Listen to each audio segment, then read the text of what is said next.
Channel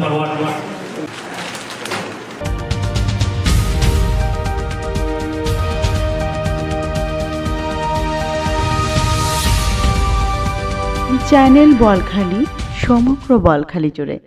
মাহে রমজান হলো পরস্পরের সহানুভূতির মাস। ইফতার বিতরণের মাধ্যমে বছরকে বছর খাওয়ার ব্যবস্থা হবে না, তবে ধনী গরিব সবার মাঝে ভ্রাতৃত্ব সৃষ্টি হবে। বলখালীতে আহলে সুন্নাত ওয়াল জামাত পোপাদিয়া শাখার উদ্যোগে শুকনো ইফতার বিতরণ ও আলোচনা সভায় প্রধান অতিথির বক্তব্যে এসব কথা বলেন আহলে সুন্নাত ওয়াল জামাত কেন্দ্রীয় পরিষদের সাংগঠনিক সম্পাদক মাওলানা ইসমাইল নোমানী। আসলে মাহে রমজান হলো শাহরুল মুওয়াসা, পরস্পর সহানুভূতির মাস। এই সহানুভূতি যেটা ইফতার বিতরণ হয়, এটার মাধ্যমে আপনার কোনো বছরকে বছর কোনো আপনার খুন বসে ব্যবস্থা হবে না, কিন্তু এটা আমরা জানিতে চাই যে আহলে সুন্নাত জামাতের পক্ষ থেকে যে এইভাবে আমরা যারা ধনী মানুষ, যারা গরিব মানুষ, তাদেরকে সহযোগিতা করবেন।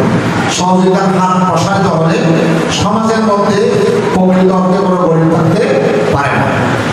শুক্রবার বিকেলে আকুবদন্ডি ওয়ারেস মোহসেনা উচ্চ বিদ্যালয়ের মিলনায়তনে এই অনুষ্ঠান অনুষ্ঠিত হয়। অনুষ্ঠানে এস.এম. ফখরুদ্দিন ও এস.কে.এম. জাহাঙ্গীর আলমের যৌথ সঞ্চালনায় ও আহলে সুন্নাত ওয়াল জামাত ৬ নং পোপাদিয়া ইউনিয়ন শাখার সভাপতি মাওলানা আয়ুব আল কাদিরের সভাপতিত্বে প্রধান বক্তা ছিলেন বাংলাদেশ ইসলামী ফ্রন্ট বোয়ালখালী উপজেলার শাখার সভাপতি সম এনামুল হক। বিশেষ অতিথি হিসেবে উপস্থিত ছিলেন জসিমউদ্দিন তৈয়বী, আবু সৈয়দ, এস.এম. ফজলুল কবির, মাওলানা শাহাদাত শরীফ, শেখ নূর মোহাম্মদ মেম্বার, মামুন উদ্দিন মেম্বার, মোহাম্মদ আলম, মোহাম্মদ আরিফুল ইসলাম, মোবারক হোসেন, মঞ্জুরুল ইসলাম, মোহাম্মদ সায়েম, মোহাম্মদ রোকন, ওয়াজেদ হোসেন, রিমন শরীফ, হাফেজ শাহেদ সহ আরো অনেকেই। প্রত্যেকটা বিষয় হতে ইসলাম পরিপূর্ণ জীবন ব্যবস্থা, হজ ইসলাম, নামাজ ইসলাম, রাষ্ট্রীয় ব্যবস্থা ইসলাম।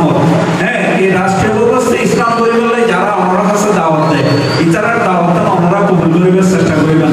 হয়তো আজি হয়তো দেখুন বিভিন্ন প্রশাসনের বিভিন্ন হুমকি তুমকি লাই হয়তো ওনারা মন ভাবে, কিন্তু পরবর্তী যে কোনো সুযোগ আইলে ওনারা সব জবাব দিবেন।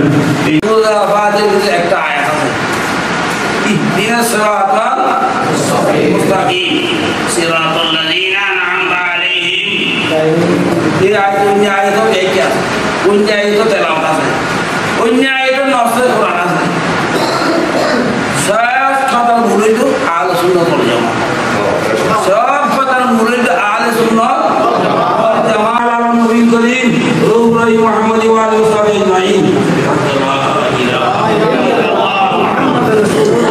দোয়া মোনাজাত শেষে ২৫০ পরিবারের মাঝে শুকনো ইফতার সামগ্রী বিতরণ করা হয়।